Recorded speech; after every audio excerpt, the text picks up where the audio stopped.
The first season of Dexter Resurrection is coming to a close, and with only 3 episodes left and characters being picked off one by one. With the way that the most recent episode concluded, it's starting to look like the main man, Angel Batista, could end up meeting his demise at the hands of either Dexter, Charley, or Leon Prater, as he looks to unravel everything and cause Dexter to be thrown into the line of fire.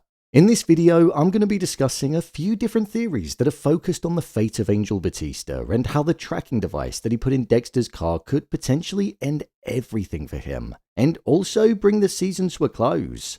So with that, let's dive into the video. Here is the importance of Batista in Dexter Resurrection.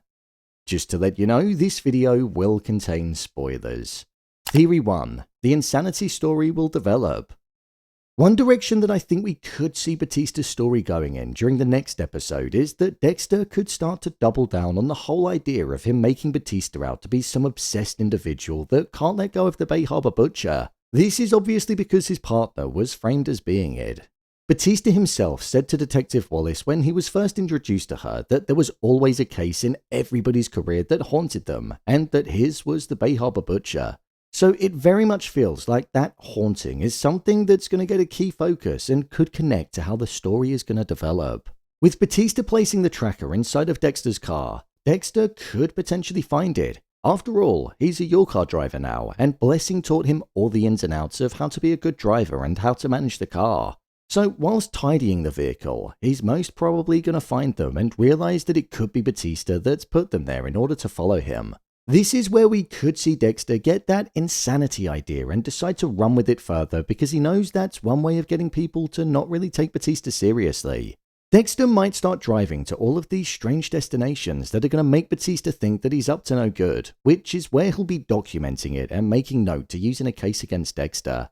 Then when Batista gets the idea that he'll be able to catch Dexter in the act, this is where he'll most likely phone Detective Wallace, who already has doubts about Batista because of what Dexter said in episode 7. And then when he gets to the location of where Dexter is supposedly going to be killing somebody, it'll be something completely different. This will be the final nail in the coffin for Batista, especially in the eyes of the likes of Detective Wallace, because she's a very clinical, isolated worker that allows her mind to do most of the work for her. So by getting dragged into these games that Batista is playing and the whole being led by emotions and coming across obsessed, it's not the type of game that she'll want to play, as it's just a distraction for her. So Dexter might get his wish of Batista being made out to be a bit deranged and like he's not thinking straight, when in reality he's the only person that's cracked both cases, which makes it even more humorous.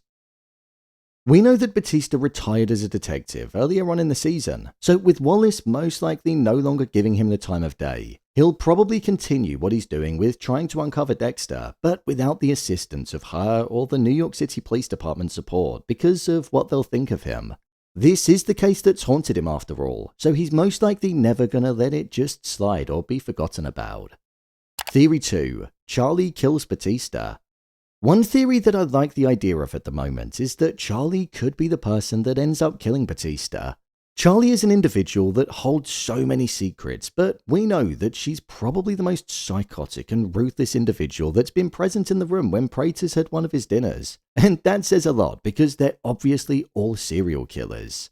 Tying back into the AirPods that were placed in Dexter's car which Batista was tracking, let's say Dexter doesn't notice until too late. Batista might then have seen Dexter drove to Prater's supermansion, which Dexter has always made a point of doing whenever he's been offered a lift, choosing to instead drive himself. So I think that holds importance, and whilst Dexter is there, Batista might arrive at the house with the hopes of catching him in the act. With Batista making his presence noticed, I think this could cause the unraveling of a couple of different things. The first is that Prater's anonymity will be thrown into question, especially with the likes of the police sniffing around. This could be what might lead Charley to want to take out Batista because it's her job to protect Prater.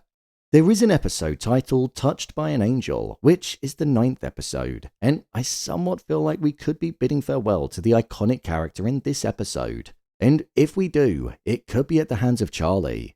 The penultimate episode in a season of TV can sometimes be more dramatic and eventful than the finale, so you never know. But as well as that, I also think Batista will likely refer to Dexter by his real name, which will instantly make Prater and Charley suspicious of him too. If Dexter is no longer at the property, then Angel might just do what he did to Wallace and show him the picture of Dexter behind bars with him holding his name, asking if he'd seen him before. And this is what I think will start the unraveling of the fact that Dexter isn't the dark passenger, Red Schmid. And we'll see Prater and Charley maybe set him up during the final dinner that was spoken about when Prater left him last time.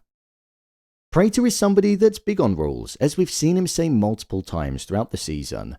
Plus, with him also pretty much saying that he values honesty, this will be a large breaking of the trust and could come with huge consequences. The only way that Dexter might be able to get himself out of this is by revealing to Prater that he's in fact the Bay Harbour Butcher, because Prater would love that, but I guess we'll see. Personally, I think Batista going to Leon Prater's house will be what causes his own demise, and Charley being the paranoid person that she is about Prater's secret side. She'll probably look to wipe him out to make sure that there's nobody truly looking into him anymore than what needs to be. So touched by an angel could be the end of Batista as we know him. Theory 3. Dexter kills Batista. The final theory that could connect to Batista in the upcoming episodes of the show is that Dexter could be the person that ends him. This is the theory that I'm least likely on the side of because I can't see Dexter killing him. It'd break the code and it just feels like it would be a little bit out of character. However, what I will say is that there was that look that Dexter gave Angel before he got out of the car in the previous episode where he closed his eyes and looked down. This was following him warning him that he should essentially just back off and leave town, and Batista said that he wasn't going to. So it almost makes me think that Dexter is going to do something that he doesn't truly want to do. We know that Batista is not only set on exposing Dexter as the Bay Harbour Butcher, but also that he's cracked the case of the murder of Ryan and that he thinks that it was Harrison that did it. So I wonder if, with this season being all about the likes of Dexter wanting to protect his son and the importance of that father and son relationship, being there for him in a way that he hasn't been and ultimately steering him away from that darkness that plagues his mind because he doesn't want him to end up like him. I reckon we could end up seeing Dexter killing Batista because he's not only looking to ruin his life, but also his son's life. And that's something that he doesn't want to happen because he'll feel like it's all his fault. Dexter wants something different for his son, and the only way he'll get different is if he doesn't allow him to get punished for the killing of Ryan, so he could end up killing Batista. This is a theory that I think is probably the least likely because I feel Batista is going to be crucial in the unraveling of Dexter's identity and progressing the story forward. So I think this one has the slimmest possibility of happening. The theory that I think has the largest possibility of occurring is probably the first or second. The whole idea of Batista being made out to be obsessed and stuck in the past was already teased to us, so it could well go ahead. And then the tracker being planted in the car is a dead giveaway that Batista could end up going to Prater's, especially with Dexter being invited to Leon Prater's one final time. So I'd say it's looking like it could be an eventful couple of episodes for Angel, and who knows, he might not end up making it out of the season alive. So, there you have it, the importance of Batista in Dexter Resurrection. If you want to see episodes of Dexter Resurrection being broken down, then check the videos below. I've also explained every serial killer in the show, so if you want to know more about them, then check it out. Do you think Batista will survive? Share your thoughts in the comments. As always, thanks for tuning into the video, and I'll see you in the next one.